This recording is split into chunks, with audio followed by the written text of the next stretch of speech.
এরপরে যে জিনিসটা বলছি সেটা খুব সুন্দরভাবে ভালো করে মন দিয়ে শুনুন, ঠিক আছে?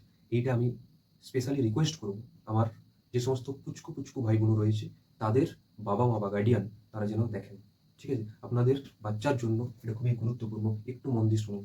আপনাদের জন্য খুবই কাজে লাগবে এটা। দেখুন, যাদের বাড়িতে ছোট, ছোট বাচ্চা রয়েছে আরকি, তাদের জন্য খুবই গুরুত্বপূর্ণ। তাদের কিছু হলেই তারা যদি কান্নাকাটি করে হাতে মোবাইল ধরিয়ে দেন, ঠিক আছে? তারা খাচ্ছে না, যে নে মোবাইলটা দেখে খা। তারা পড়ছে না, ঠিক আছে মোবাইলটা দেখে নে তারপর তারা পড়বি। তারা পড়ার জন্য মোবাইলে ABCD এই সমস্ত জিনিস এইগুলো দেখছে। তাদের জন্য আমি বলব যাদের বাড়িতে এরকম ছোট, ছোট ভাই বোনেরা রয়েছে, বাচ্চা, বাচ্চা পুচকু, পুচকু ভাই বোনেরা রয়েছে, তাদের বাড়ির যে সমস্ত গার্ডিয়ান তারা অবশ্যই এই ছোট্ট পোরশনটা একটু দেখুন। আমি কাউকে কখনোই আমি বলিনি আমার ভিডিও দেখতে। আমি কখনোই বলিনি আমার যে এই ভিডিওকে লাইক দিতে, আমি কখনোই বলিনি আমার ভিডিওকে সাবস্ক্রাইব করতে, আমি কখনোই বলিনি শেয়ার করতে। বাট এইটা প্রয়োজন। এটা প্লিজ আপনারা একটু দেখুন। ঠিক আছে? আমি যে জিনিসটা বলছিলাম সেটা হচ্ছে রিপ্রোডাকশন বা জনন। এই জনন কাদের হয়? সমস্ত সজীব বস্তুদের মধ্যেই জনন হয়। মানে যারা জীবিত, যাদের মধ্যে প্রাণ রয়েছে। মানে গরু, ছাগল, কুকুর, মানুষ, ইভেন গাছ, তার সাথে, সাথে ছোট, ছোট ব্যাকটেরিয়া যাদের একটাই মাত্র কোষ দিয়ে তৈরি যারা। আমরা মানুষ ৩০ ট্রিলিয়ন কোষ দিয়ে তৈরি। একটা ব্যাকটেরিয়া একটাই মাত্র কোষ দিয়ে তৈরি। তাহলে আমাদের ৩০ ট্রিলিয়ন যে সমস্ত কোষ রয়েছে সেখানেও জনন হচ্ছে। আর একটা মাত্র ব্যাকটেরিয়ার একটা মাত্র কোষে সেখানেও জনন হচ্ছে। তাহলে এই জননটা হওয়ার পরে যে জিনিসটা আসে সেটাকে বলা হয় অপত্য বা নিউ বর্ন বেবি বা সদ্যজাত শিশু। মানে জন্মের পরেই যেটা হয় সেটা সদ্যজাত শিশু। সেই জন্মের পরেই তখন তারা শিশু অবস্থা কাটাচ্ছে প্রায় জন্মের থেকে ৮ থেকে ৯ বছর পর্যন্ত। তাহলে ৮ থেকে ৯ বছর পর্যন্ত তাদেরকে আমরা শিশু বলছি বা চাইল্ড বলছি। আমরা কিন্তু তখন তাদেরকে কোনো মেয়ে বা ছেলে বলছি না। তার কারণ হচ্ছে যে তারা কিন্তু তাদের মধ্যে মেয়ে বা ছেলে বাইরের দিক থেকে দেখে বোঝা যায়নি।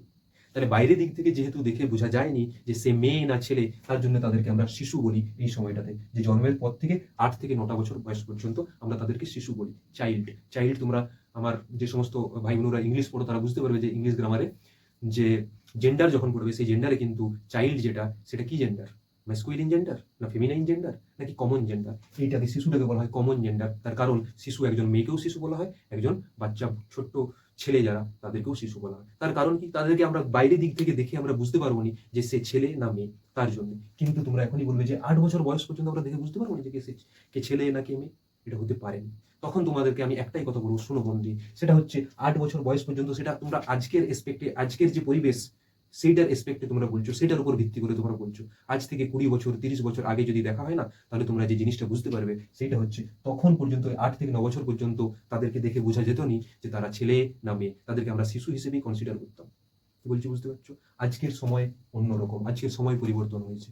আজকে এই শিশুর ডেফিনিশন, এই শিশুর সময়ের যে ডেফিনিশন সেইটার পরিবর্তন হয়েছে। আজকে ৮ বছর বয়স, ৯ বছর বয়সে আমার ছোট, ছোট ভাই বোনেরা যারা রয়েছে তাদের মধ্যে শারীরিক বিকাশের পরিবর্তন হয়েছে। তাদের শরীরের মধ্যে, তাদের ব্রেনের মধ্যে হরমোনাল চেঞ্জেস বা হরমোনের পরিবর্তন ঘটছে। আজকে এটা খুবই আমাদের সমাজের জন্যে খুবই লজ্জাজনক, খুবই দুঃখজনক আর খুবই ভয়ের একটা যে এই সমাজে আজ থেকে ৩০ বছর আগে মেনস্ট্রুয়াল সাইকেল বা মাসিক চক্র সেইটা শুরু হতো বুনুদের, সেটা হচ্ছে ১৩ বছর বয়সে। সেই ১৩ বছর বয়সটাকে আমরা বলতাম পিউবার্টি বা বয়ঃসন্ধিকাল। সেই বয়ঃসন্ধিকালটা এখন আর ১৩ বছরে নাই। এখন সেটা হয়ে গেছে ৮ বছর, ৯ বছর, আবার কিছু দিন আসবে যেটা ৬ বছর, ৭ বছরে চলে যাবে। এটার কারণ কি? এটার কারণ ভালো করে আমি যেটা বলছি একটু তোমরা মন দিয়ে শোনো। আমি এখনো এই বয়ঃসন্ধিকালের আগে পর্যন্ত আছি। শিশু থেকে বয়ঃসন্ধিকালের মাঝে আছি। এই জিনিসগুলো আমি কিচ্ছু বলিনি। এগুলো আমি বলব। তার আগে এই জিনিসটা বলছি যেটা সেটা শোনো। কেন মেয়েদের মধ্যে মেনস্ট্রুয়াল সাইকেল এত তাড়াতাড়ি হচ্ছে? ছেলেদের মধ্যে কেন এই যে তারা যে যুবক, সেই যুবকের যে প্রাথমিক যে দৃষ্টি, সেই দৃষ্টিতে আমরা যদি দেখি তাদের এই যুবক যে স্থিতিকাল সেটা ১ম এই শুরু হয়ে যাচ্ছে অনেক আগের থেকেই। সেইটার কারণ কি? সেইটার কারণ আমরা যদি দেখি সেগুলো হচ্ছে মোবাইল। সেগুলো হচ্ছে প্যাকেজিং যে ফুড, চিপস বা প্যাকেটে আমরা যে দুধ খাচ্ছি বা আমরা প্যাকেটে যে সমস্ত চিপস, বিস্কিট এগুলো খাচ্ছি। তার সাথে, সাথে আমরা যদি দেখি সেটা হচ্ছে পলিথিন ইউজ, এই সমস্ত কারণ। এগুলো কি তোমরা এখন হয়তো বুঝতে পারলে না। আমি তোমাদেরকে একদম খুব সুন্দরভাবে বলছি, একটু জাস্ট শোনো।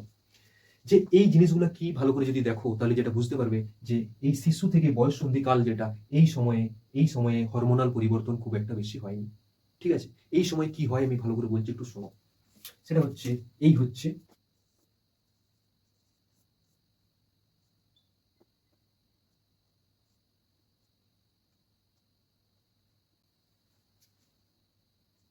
দেখো যেটা বলছি ভালো করে একটু শোনো।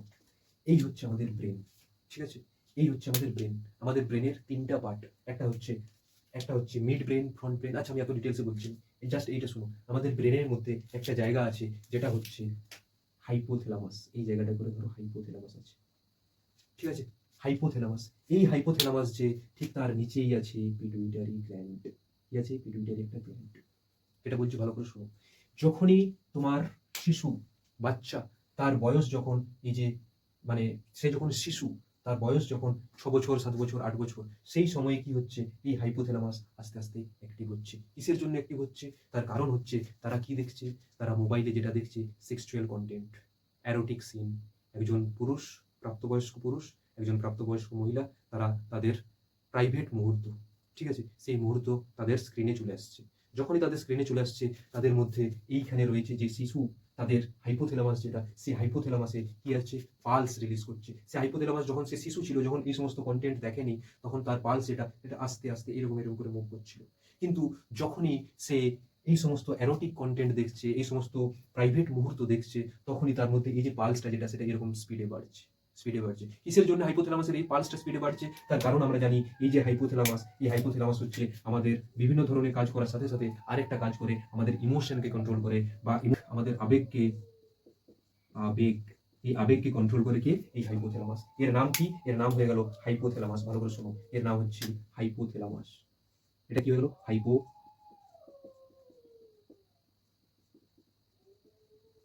এটা হচ্ছে হাইপোথ্যালামাস।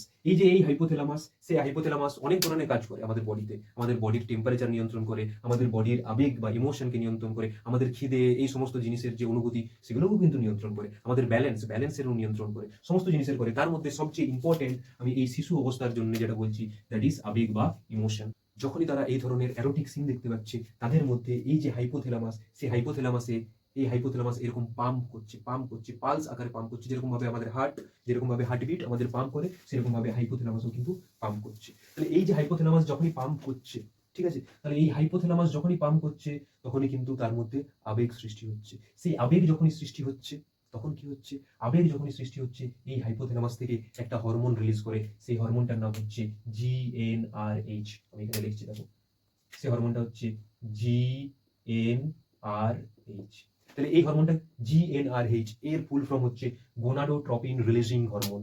এই হরমোনটা কি করছে? এখান থেকে রিলিজ করছে। কি হয়? যে এই শিশু সময়ে তখন এই গোনাডোট্রপিন রিলিজিং হরমোন ক্ষরণ হয়নি, তার কারণ তারা এই সমস্ত এই আবেগের সংস্পর্শে তারা আসেনি। যখনই তারা ওই মোবাইলে আবেগের সংস্পর্শে এই সমস্ত ভিডিও দেখছে, ঠিক আছে, তাদের যে খাদ্যাভ্যাস, যে খাবারটা যেটা স্পাইসি খাবার যেগুলো, সেগুলো খাচ্ছে, প্যাকেজড যে সমস্ত খাবার সেগুলো যখন খাচ্ছে, তখন কি হচ্ছে? তাদের মধ্যে এই hypothalamus GnRH, gonadotropin releasing hormone, সেটা কিন্তু সে রিলিজ করছে। এই গোনাডোট্রপিন রিলিজিং হরমোন মানে কি? এই যে গোনাডে যে হরমোনটা রয়েছে, গোনাড ইন দ্য সেন্স টেস্টিস, বা ফিমেলদের ক্ষেত্রে যদি বলি ওভারি, ঠিক আছে। তাহলে এই টেস্টিস বা ওভারি সেইখানে গিয়ে করে বলছে, কে বলছে? এই হাইপোথ্যালামাসের GnRH বলছে যে তুই কি করবি? তুই যাবি কোথায়? তুই যাবি পিটুইটারিতে। এর নিচে কে আছে? পিটুইটারি। এই পিটুইটারির মধ্যে এই যে এটা পিটুইটারি, আমি এখানে গোল দাগ দিয়ে দিচ্ছি, এর নিচে থাকে পিটুইটারি। ঠিক আছে। এগুলো খুব ইম্পর্টেন্ট। এগুলো তোমরা 11-12 কি করে পড়বে? 11-12 ভাই বোনরা তখন পড়বে যে পিটুইটারির দুটো ভাগ থাকে, এন্টিরিয়ার পিটুইটারি, পস্টেরিয়ার পিটুইটারি। এন্টিরিয়ার পিটুইটারি সেখানে হরমোন কাজ করে, পস্টেরিয়ার পিটুইটারি সেখানে নার্ভ কাজ করে, নার্ভ মানে স্নায়ু আর কি। তাহলে এইটা কি? এই GnRH এটা হরমোন। তাহলে কোনখানে কাজ করবে? Anterior pituitary. সেই অ্যান্টেরিয়র পিটুইটারিকে গিয়ে করে কে কি করবে?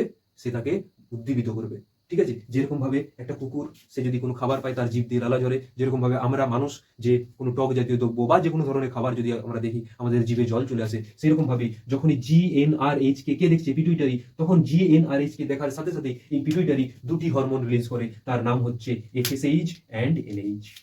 কি নাম? FSH and LH। Follicle stimulating hormone, luteinizing hormone, follicle stimulating hormone, luteinizing hormone. এরা কি করছে? এদেরকে বলছে যে তোরা গোনাডে যা। গোনাড মানে কি? টেস্টিস বা ওভারি। এইখানে যা মানে শুক্রাশয় বা কি ডিম্বাশয়। বলছে এইখানে যা তোরা। এখানে যখনই যাবে, ঠিক আছে, টেস্টিসে এদেরকে যখনই এখানে পাঠাবে, তখন এরা কি করবে? এইখান থেকে কি নিঃসৃত হবে? এইখানে কি রয়েছে? ফলিক্যালস রয়েছে। আমার বুনুদের ওভারিতে কি থাকে? ফলিক্যালস থাকে। সেই ফলিক্যালস গুলো ইম্যাচিওর ফলিক্যালস, ঠিক আছে, এগুলো ফলিক্যালস, এগুলো ইমম্যাচিওর, ম্যাচিওর হয়নি, কিন্তু এই এফএসএইচ যখনই আসছে এদেরকে ম্যাচিওর করে দিচ্ছে। ভালো করে দেখো, এগুলো কি বললাম, ফলিক্যালস। আর এই যে এফএসএইচ এর ফুল ফর্ম কি, ফলিক্যাল স্টিমুলেটিং হরমোন। এই ফলিক্যালস গুলোকে স্টিমুলেট করার জন্য যে হরমোনটা, সে কিন্তু গোনাডে চলে আসছে। কখন এজে, কোন এজে আসছে, এই 8 বছর, 6 বছর, 7 বছর, 8 বছর, এই এজে। তাহলে এই এজে যদি আসে, তাহলে তখন কি হবে, এইখান থেকে কি হবে, হরমোন যখনই এদেরকে স্টিমুলেট করে দিচ্ছে, এইখানে ডিম্বাশয় নিঃসৃত, ডিম্বাশয় থেকে ডিম্বাণু নিঃসৃত হবে। এই ডিম্বাণু যখনই নিঃসৃত হচ্ছে, তখনই তাদের মেনস্ট্রুলার সাইকেল শুরু হচ্ছে।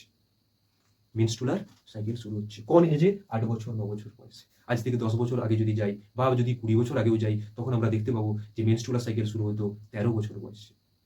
ঠিক আছে, তাহলে এই যে 13 বছর বয়সে যে মেনস্ট্রুলার সাইকেল শুরু হওয়ার কথা, সেই মেনস্ট্রুলার সাইকেল এখন শুরু হচ্ছে 8 বছর, 9 বছর বয়সে। যেরকম ভাবে আমাদের সমাজ যাচ্ছে, তাতে মেনস্ট্রুলার সাইকেল এরপরে আমরা দেখতে পাবো 6 বছর, 7 বছরে মেনস্ট্রুলার সাইকেল শুরু হচ্ছে। এইটাতে সমস্যাটা কি, এটাতে সমস্যা হচ্ছে আমরা এখানে বিভিন্ন ধরনের যে সমস্ত ওভারিয়ান ডিজিজ, সেই ডিজিজগুলো দেখতে পাবো। আমরা এই যে ডিম্বাশয় যে সমস্ত ধরনের রোগ, সেই রোগগুলো দেখতে পাবো। আমরা পলিসিস্টিক ডিজিজ দেখতে পাবো। তাহলে এই ডিজিজগুলোর কারণ কিন্তু এই যে মানে অনেক প্রথমেই, ঠিক আছে, মানে সময়ের অনেক আগেই মেনস্ট্রুলার সাইকেল শুরু হয়ে যাওয়া, বা সময়ের অনেক আগেই যে ছেলেদের মধ্যে তাদের যে শারীরিক যে পরিবর্তন, বয়স সন্ধিকাল হওয়ার আগেই কিন্তু হয়ে যাচ্ছে। এইগুলা কোনো ভালো জিনিস না। তাহলে এইগুলা থেকে আমার সমস্ত ছোট ছোট ভাই বোনু, তাদের যে গার্ডিয়ান রয়েছে, তাদেরকে আমার রিকোয়েস্ট, আপনারা একটু মোবাইলটা যেটা তারা যেমন এখন থেকে না পায়। এরপর আপনারা বলবেন, ওরা তো কার্টুন দেখছে, তাতে এটা কি সমস্যা? ওরা তো কার্টুন দেখছে, কিন্তু আপনি তো ওই মোবাইলে কার্টুন দেখেননি। আপনি ওই মোবাইলে যে সমস্ত জিনিস দেখেছেন, ওরা যখন কার্টুন দেখছে, মোবাইল এগুলো সব আমাদেরকে কন্ট্রোল করে রেখেছে। মোবাইলের একটা অ্যালগোরিদম রয়েছে। আমি যে জিনিসটা এখন দেখছি, একটু পরে দেখবেনই যে সেটা কোন বাচ্চা ছেলে দেখছে না বড় ছেলে দেখছে। তারপরেই ওই আমার যে ইন্টারেস্টের জিনিস, সেটাই কিন্তু আসবে এখানে। যখনই তার মধ্যে আসবে, তখনই তার মাথায় কিন্তু হাইপোথ্যালামাস রিলিজ করছে, হাইপোথ্যালামাস জিএনআরএইচ কে রিলিজ করছে, এই জিএনআরএইচ এফএসএইচ কে রিলিজ করছে, এফএসএইচ আসছে, এখানে প্রোজেস্টেরন আছে, টেস্টোস্টেরন আছে, তাদেরকে রিলিজ করছে। এরকম করে করে তাদের যে সময়, অ্যাকচুয়াল যে সময়, শিশুর সময়, তাদের খেলার সময়, সেই সময়টা তারা অন্যান্য ধরনের চিন্তা ভাবনা, তাদের মানসিক পরিবর্তন, তাদের দৈহিক পরিবর্তন করছে। এগুলো একদমই ভালো জিনিস না। সুতরাং আমি আপনাদের কাছে রিকোয়েস্ট করব যে এই বয়সে তাদেরকে পড়াশোনা করানোর জন্যে বা খাওয়া দাওয়া করানোর জন্যে মোবাইলটা দেখ, মোবাইল দেখে করে, একটা গান দেখে করে এই সমস্ত জিনিস কর, এগুলো একদমই করাবেন না। আর আমার যে সমস্ত ভাই বোনরা যাদের বয়স অলরেডি 13-14 বছর, তাদেরকে আমি বলবো একটাই কথা, সেটা হচ্ছে তোমাদের এইরকম অ্যারোটিক সিন বা একাকী মুহূর্ত যেগুলো, সেগুলো দেখার বয়স কিন্তু এখন না। তোমাদের যখন বয়স হবে, তখন অবশ্যই তোমরা দেখবে। এখন যদি এই সমস্ত জিনিসে যাও, তাহলে তোমাদের অবসাদ আসবে। তাহলে সেই অবসাদকে এড়ানোর জন্য এগুলো থেকে আমি বলবো যে তোমরা একটু দূরে থাকো। আমি তোমাদেরকে প্রথমে শুরুতেই বলেছিলাম যে আজকে আমরা রিপ্রোডাকশন এইরকম ভাবে খুব আনন্দর সহিত, খুব ফুর্তির সহিত দেখবো যে রিপ্রোডাকশন কি কি জিনিস। আমি কি বলেছি, এইটা তোমাদের জন্য কি ইফেক্ট ফেলতে পারে, কি প্রভাব ফেলতে পারে, সেইটা নিয়ে আমরা আলোচনা করবো। তাহলে আমরা কি বুঝতে পারলাম যে শিশু থেকে তারা আসছে বয়স সন্ধিকালে। তাহলে আমার যে সমস্ত ভাই বোনরা যারা ক্লাস 7, 8, 9, 10, 11, 12 এ পড়ছো, তারা কিন্তু বয়স সন্ধিকালে আছো। এই বয়স সন্ধিকালে কি হয়, বিভিন্ন ধরনের হরমোন আমাদের মস্তিষ্ক থেকে, আমাদের বডি থেকে বিভিন্ন ধরনের হরমোন কিন্তু সিক্রেট করে। এই হরমোন যখন ক্ষরণ হয় বা সিক্রেট করে, তখন আমাদের মধ্যে বিভিন্ন মানসিকতার পরিবর্তন হয়। আমাদের মনে হয় আমরা সেই সময় যে আমি এই সব জানি, আমরা যেটা বলছি সেটাই ঠিক, এই এজে মনে হয়। ঠিক আছে, তাহলে আবার তার সাথে সাথে বিভিন্ন ধরনের মানসিকতার পরিবর্তন হয়। ঠিক আছে, তাহলে সেইগুলো থেকে একটু অ্যাভয়েড করার জন্য তোমরা কিন্তু এই জিনিসটা আমি যেটা বলছি, এগুলোর থেকে, মোবাইলের এই সমস্ত কন্টেন্ট থেকে একটু দূরে থাকবে। আচ্ছা, এরপরে যেটা আসে, তারপরে হয় তারা যুবক। 21 থেকে 50 বছর বয়স পর্যন্ত তারা হয় যুবক। ঠিক আছে, এই যে টিনেজার্স, 13, 14, 15, 16, 17, সবার লাস্টে 3 আছে, তাই এদেরকে বলা হয় টিনেজার্স। এই টিনেজার্স এর পরে তারা আসবে ইয়াং বা যুবক, 21 থেকে 50 বছর বয়স পর্যন্ত। এই সময় তারা খুব পরিণত। ঠিক আছে, এটাকে পরিণত অবস্থা আমরা বলতে পারি। তার পরিণতর পরেই আসে বার্ধক্য। বার্ধক্য মানে যখন 60 বছর বয়স হয়ে যায়, তারপর তারা মানুষ অনেক কিছু জিনিস ভুলতে শুরু করেনি। তাদের যে ব্রেন, তাদের সেই ব্রেন এতটা জিনিস মনে রাখতে পারেনি। তাদের হাড়, যে সেই হাড়ের ক্ষয় হয়। তাদের বিভিন্ন ধরনের ডিজিজ আমরা দেখতে পাই, বিভিন্ন রোগ দেখতে পাই। ঠিক আছে, তারপর আস্তে আস্তে সেই জিনিস মারা যায়। তার মানে আমরা কি দেখলাম, যার জন্ম হবে তার মৃত্যু হবে, মৃত্যু অবিসম্ভাবী। জন্মিলেই মরিতে হবে, অমর কি কথা কবে। আজ থেকে কয়েক লক্ষ বছর আগে শ্রীকৃষ্ণ আমাদের বলে গেছেন।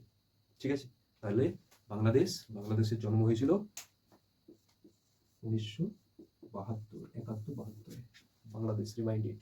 আচ্ছা।